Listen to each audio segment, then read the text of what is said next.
मधुबन के बाबा,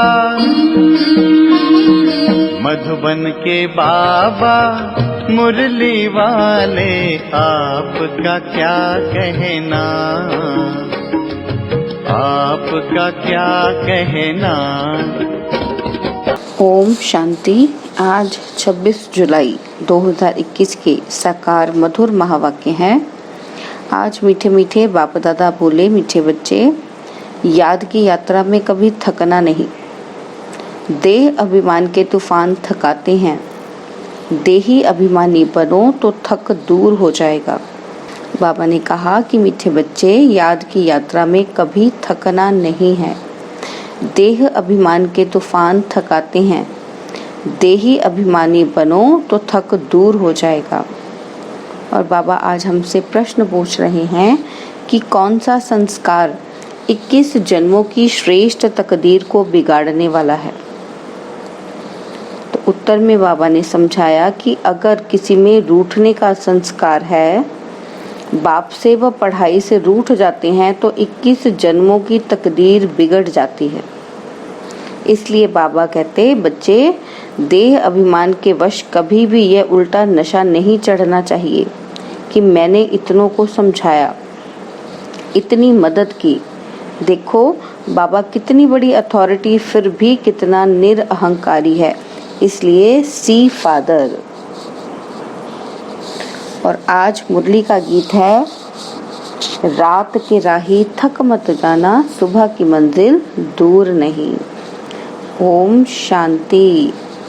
मीठे मीठे सिकिलदे बच्चों ने गीत सुना और जो योग युक्त सर्विसेबल बच्चे हैं वह इसका अर्थ झट समझ लेते हैं। बाबा कहते हैं, हम रात के राही अर्थात ब्राह्मणों की रात अब पूरी हुई है। भक्ति मार्ग को रात कहा जाता है। आधा कल्प रात का पूरा होता है, हद का भी दिन और रात है। यह फिर ब्राह्मणों का आधा कल्प दिन और आधा कल्प रात होती है।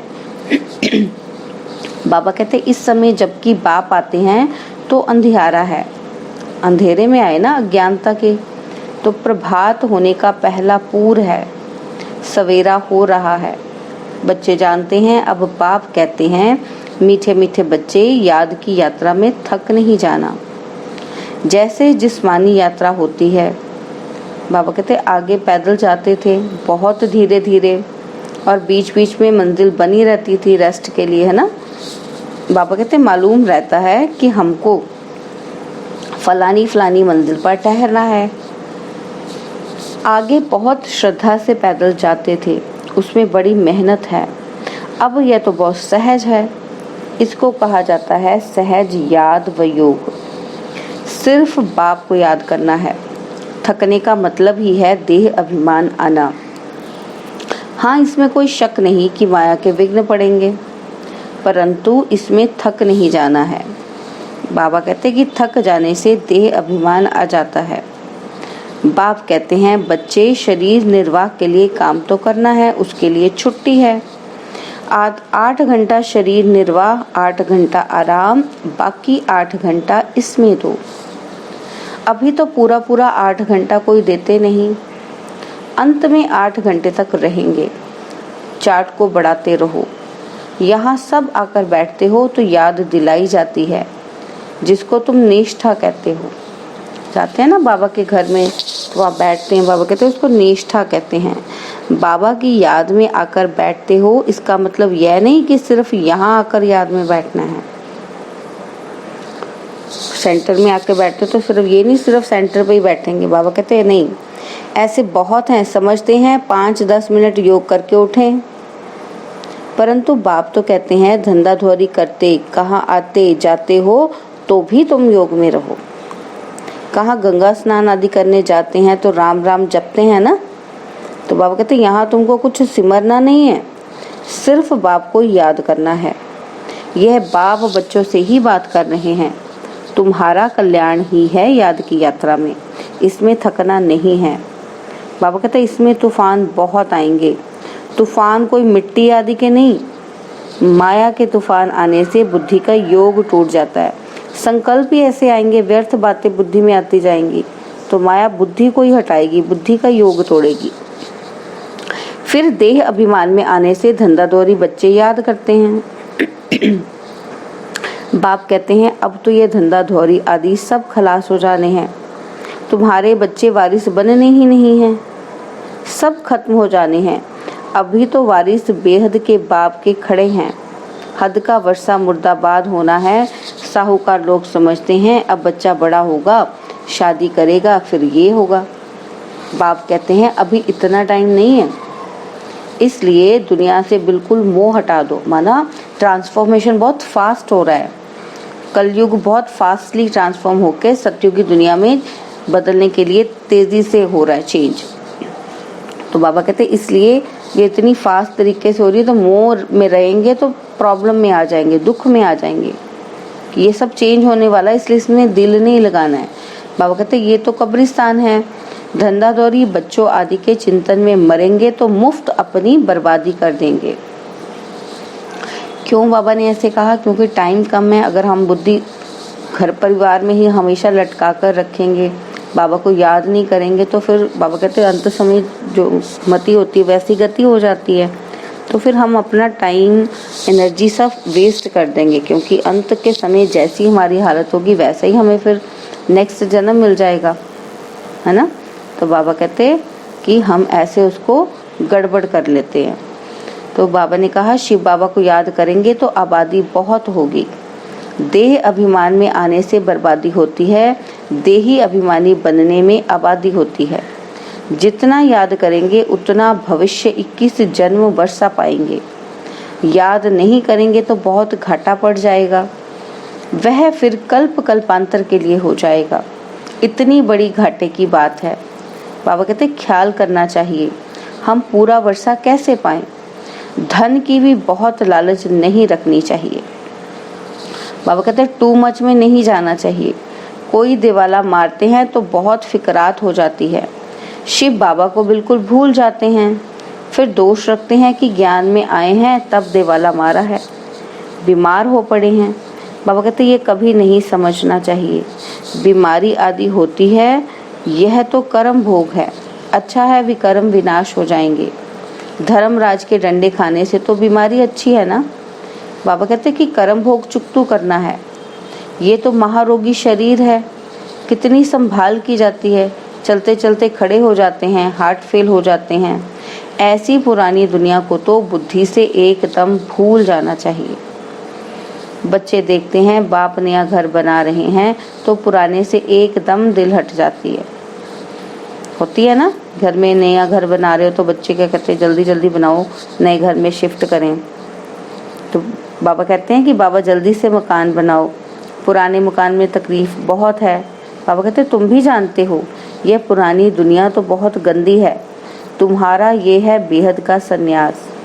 वह सन्यास करते हैं घर बार का, उसको हद का सन्यास कहा जाता है, और तुम सन्यास करते हो विकारों का। बाप कहते हैं देह सहित देह के जो भी तुम्हारे संबंध हैं सबको तोड़ मामेकम याद करो। यह दुनिया जो इन आंखों से देखते हो इनको भूल जाओ। अभी तुम्हारी बुद्धि जानती है, क्या जानती है, कि हम स्वर्ग की राजधानी के लिए पुरुषार्थ कर रहे हैं। ज्ञान का तीसरा नेत्र मिला है। यह सब कब्रिस्तान हो जाना है, इससे प्यार नहीं रखना है। आजकल मनुष्यों के पास पैसे बहुत हैं तो विकार भी तेज हो गए हैं। काम विकार कितना तेज है। बाबा कहते काम बिगड़ रह ही नहीं सकते। 4-5 वर्ष पवित्र रह फिर लिखते हैं कि बाबा आज इनको भूत लगा, मुंह काला कर लिया, कितना धक्का खाया, एकदम जैसे 5 मंजिल से गिरे। पहले पहले है देह अभिमान, ऊपर से गिरा, ठक पुर्जा पुर्जा हो गया, खलास, हड्ड गुड बिल्कुल ही टूट जाते हैं। बाबा कहते फिर पुरुषार्थ करने में टाइम लगता है, क्योंकि स्थिति नीचे गिर गई, फिर टाइम लगेगा ऊपर उठने में। ये है सबसे बड़ी चोट। इसलिए बाबा कहते हैं, क्या कहते हैं बाबा, कि काम महाशत्रु है, विकार को ही पतितपना कहा जाता है। कहते हैं बाबा हमको पतित से पावन बनाओ। भारत में ही संपूर्ण निर्विकारी थे ना, भारत ही निर्विकारी था, अब भारत विकारी है। संपूर्ण निर्विकारी सूर्यवंशी को कहेंगे। भल रामचंद्र के राज्य में भी विकार की बात नहीं रहती, परंतु कला तो कम हो जाती है। 1250 वर्ष कम हो गए तो वह दुनिया की ताकत तो कम हुई ना, इसलिए उनको सतो प्रधान फिर सतो कहा जाता है। तुम चाहते हो हम मम्मा बाबा को फॉलो कर सूर्यवंशी महाराजा महारानी बने, इसमें तकलीफ व खर्चे आदि की बात ही नहीं है। इसमें मुख से कुछ बोलना भी नहीं है, सिर्फ याद करना है। इसको ही सहज योग कहा जाता है। इसमें बड़ी मेहनत चाहिए। बाबा के आगे तो सब महारथी हैं। इसमें योग पूरा चाहिए, तब कुछ तीर लगे। योग बल है ना, योग की बहुत कमी है। विघ्न भी योग में बहुत पड़ते हैं। बेहद का बाप मीठे मीठे बच्चों को बैठ समझाते हैं। बाप से व पढ़ाई से कभी रूठना नहीं है। रूठेंगे तो 21 जन्म तकदीर से रूठेंगे। बड़े अच्छे अच्छे बच्चे भी रूठ पड़ते हैं। नशा चढ़ जाता है देह अभिमान का। बाबा कहते क्या नशा चढ़ता है कि मैंने इतनों को समझाया है। देह अहंकार आने से ही फिर गिर पड़ते हैं। बाबा कहते इसमें अहंकार नहीं आना चाहिए। शिव बाबा को कोई अहंकार है? कितना निरहंकारी है और है कितनी बड़ी अथॉरिटी। बाबा कहते भी हैं कि मैं साधारण तन में साधारण घर में आता हूँ, साहूकार के घर में थोड़ी आता हूँ। तो अब बच्चों को जागना है। बाबा युक्तियाँ तो बड़ी अच्छी बतलाते रहते हैं, तुम बच्चों की ही देरी है। ड्रामा अनुसार अजुन अवस्थाएं जोर नहीं भरी हैं, आगे चल जोर भरेंगी। बाबा कहते हम गवर्नमेंट को इतला करते हैं कि इतने इतने वर्षों में स्वर्ग की स्थापना हो जाएगी। यह अखबार आदि में मनुष्य पढ़ेंगे तो आकर तुमसे पूछेंगे। बाबा कहते थोड़े वर्ष के अंदर स्थापना होगी तो विनाश भी जरूर होगा। ढेर आएंगे। यह प्रॉपर्टी आदि थोड़े समय के लिए है। इस प्रॉपर्टी को तुम कोई प्रॉपर्टी थोड़ी समझते हो। तुम जानते हो यह तो थोड़े रोज के लिए है। यह मकान आदि रहने के लिए बनाए जाते हैं, क्योंकि मधुबन में बहुत बच्चे आते हैं रिफ्रेश होने के लिए। हेड ऑफिस मधुबन है। आज तुम क्या करते हो, कल क्या करेंगे। बाबा कहते जहाँ तपस्या करते हो फिर दिल्ली वृंदावन आदि में जाकर राज्य करेंगे। हमारा यादगार कैसे खड़ा है ये अच्छी रीति दिखाना है। जो काम हम अभी कर रहे हैं 5000 वर्ष पहले भी किया था। चक्र है ना, तो रिपीट हो गया। बाबा कहते पहले पहले शिव बाबा के मंदिर बनाते हैं, बाकी देलवाड़ा मंदिर आदि तो बाद में बने हैं। बुद्धि से काम लेना होता है। देलवाड़ा मंदिर का भी हिसाब निकाला जाए तो निकल सकता है। पूरा हमारा यादगार है। बाबा कहते तुम जानते हो ये स्थापना का यादगार है। तुम मीठे मीठे बच्चों को बहुत खुशी होनी चाहिए। यह सब सर्विस बढ़ाने की युक्तियां निकालनी है। राम गयो रावण गयो, जिनका बहु परिवार है। बाबा कहते रावण का देखो कितना बड़ा परिवार है। जो भी आए वो सब गए हैं ना यहाँ से, तो इसलिए बाबा कहते चाहे जितना बड़ा परिवार हो सबने जाना है। रावण को देखो कितना बड़ा परिवार है और राम का कितना छोटा परिवार है। गायन राइट है, परंतु कोई समझ नहीं सकते। रावण का बड़ा परिवार माना कि बहुत आत्माएं हैं, मेजोरिटी में क्या है, विकारों में फंसी हुई हैं। और राम का छोटा परिवार माना, राम माना सतो प्रधान अवस्था। तो बाबा कहते जो बाबा को याद करने वाली हैं, जो निर्विकारी आत्माएं बन रही हैं, वो बहुत गिनती में थोड़ी हैं, इसलिए राम का परिवार छोटा है। बाबा कहते ये गायन बिल्कुल राइट है, सही है, परंतु कोई समझ नहीं सकता कि इसका अर्थ भावार्थ क्या है, वो समझ नहीं सकते। बाप बैठ समझाते हैं। बाबा कहते फिर भी निश्चय नहीं बैठता है। शरीर निर्वाह अर्थ भी कर्म तुमको जरूर करना है। हाँ, जो सर्विसेबल बच्चे हैं पांडव, वह तो गवर्नमेंट से पालना ले सकते हैं, उनकी सारी संभाल हमको करनी पड़े। अवस्था बच्चों की ऐसी होनी चाहिए। बाबा की याद में इस दुनिया का सब कुछ भुलाना है। याद की यात्रा में जो पक्का मस्त रहेगा उनकी अवस्था भी बहुत मजबूत होगी। जैसे कि शिव बाबा की याद में रह तुम शरीर छोड़ते हो। सन्यासी ब्रह्म की याद में शरीर छोड़ते हैं तो भी वायुमंडल में बिल्कुल सन्नाटा हो जाता है। बाबा को अनुभव है, मनुष्य मरते हैं तो घर में सन्नाटा हो जाता है ना। इसमें भी ऐसे होता है। पिछाड़ी में जैसे कि सब कुछ भूल जाते हैं। अब हमको वापस घर जाना है। देह अभिमान छूटता जाता है। पिछाड़ी में शरीर खुशी से छोड़ना चाहिए, हर्षित मुख। बस हम कहाँ जा रहे हैं? ऐसी अवस्था जब होगी तब विजयमाला में पिरोने लायक बनेंगे। बाबा कहते तुम्हारे में शांति की करंट है। कोई भी आते हैं तो कहते हैं यहाँ शांति बहुत है। बाबा कहते ये है रियल शांति। आत्मा शरीर से डिटैच हो जाती है। तुम जानते हो हम आत्मा शांत स्वरूप हैं। हम अपने स्वधर्म में बैठ जाते हैं। कर्म के बिना तो कोई मनुष्य रह नहीं सकते। वो लोग हठ योग से क्या क्या नहीं करते हैं। अब तुम समझते हो हमारा स्वधर्म ही शांति है। यहाँ हम आए हैं पाठ बजाने। अब वापस घर जाना है। बाप कहते हैं मुझे याद करो और घर को भी याद करो। बाप को याद करने से वर्षा मिलेगा। बाप कहते हैं मुझे भी घर में याद करो। ठीक, बाबा क्या कहते हैं? मुझे भी घर में याद करो। यहाँ तो मैं टेम्परेरी आता हूँ। तुम्हारी बुद्धि शांति धाम में टिकनी चाहिए। घर में याद करो माना शांति धाम में, परम धाम में मन बुद्धि से पहुंचकर फिर याद करो। बाबा कहते तो यहाँ तो मैं टेम्परेरी आता हूँ, तुम्हारी बुद्धि शांति धाम में टिकनी चाहिए, बाबा की याद में। घर का भी वर्षा लेना है ना। वह है आत्माओं का घर और यह है जीवात्माओं का घर। अपने घर को भी नहीं भूलो, बाप को भी नहीं भूलो। बाप को याद करने से ही पवित्रपन घर चले जाएंगे। ज्ञान को धारण करने से फिर राजाई करने आएंगे। कहाँ आएंगे? नई दुनिया में। जितना हो सके औरों को रास्ता बताते जाओ। Always see father. बाबा कहते तुम जानते हो बाप ने क्या किया? सब कुछ माताओं को दे दिया। उसने ही डायरेक्शन दिया कि सब कुछ माताओं की सर्विस में लगाओ। एक को देख दूसरे ने फॉलो किया, स्वाहा हो गए। परंतु फिर जब टिक भी सके ना, बाबा कहते फिर टिकना भी है ना उसमें। ड्रामा फिर टिके भी। ड्रामा अनुसार भट्टी भी बननी थी। पाकिस्तान हिंदुस्तान हुआ। तुम्हारी भट्टी पहले शुरू ही हुई पाकिस्तान में। तुमने नदी को क्रॉस किया। शास्त्रों में तो क्या क्या बातें लिखनी हैं।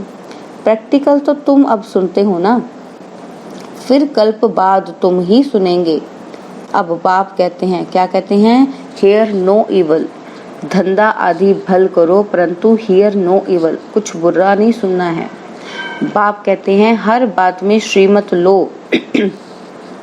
बाबा इस हालत में हम क्या करें तो बाबा सब बता देंगे। कोई भी बात पूछनी हो तो तुम बाबा के पास आओ। तुम डरते क्यों हो? बाबा कहते डरने की कोई जरूरत नहीं है। कदम कदम पर पूछना है। छोटी से छोटी बात भी बाबा कहते पूछनी है, डरना नहीं है।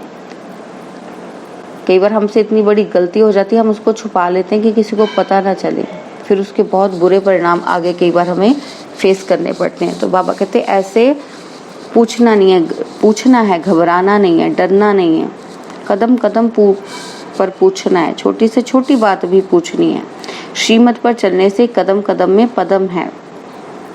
तुम्हारा सेकंड बाय सेकंड जो पास होता है उसमें पदम है। तो कितनी कमाई हो रही है ना? कमाई हो रही है। तो बाबा कहते अच्छा, मीठे मीठे सिकिलदे बच्चों प्रति माता पिता बाप दादा का याद प्यार और गुड मॉर्निंग। रूहानी बाप की रूहानी बच्चों को नमस्ते।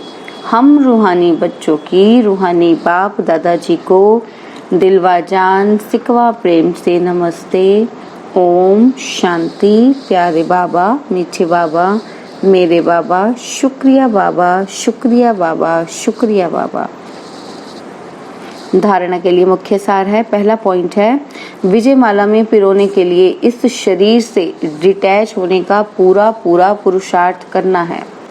देह अभिमान को छोड़ते जाना है। इस दुनिया को बुद्धि से भूलना है।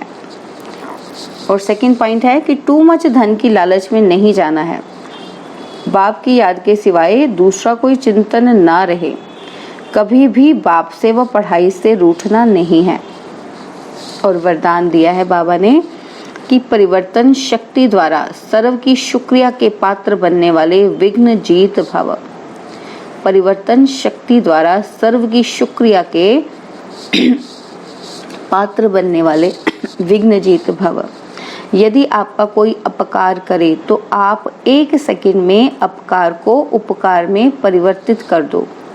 कोई अपने संस्कार स्वभाव के रूप में परीक्षा बनकर सामने आए तो आप एक की स्मृति से ऐसी आत्मा के प्रति भी रहम दिल के श्रेष्ठ संस्कार स्वभाव धारण कर लो।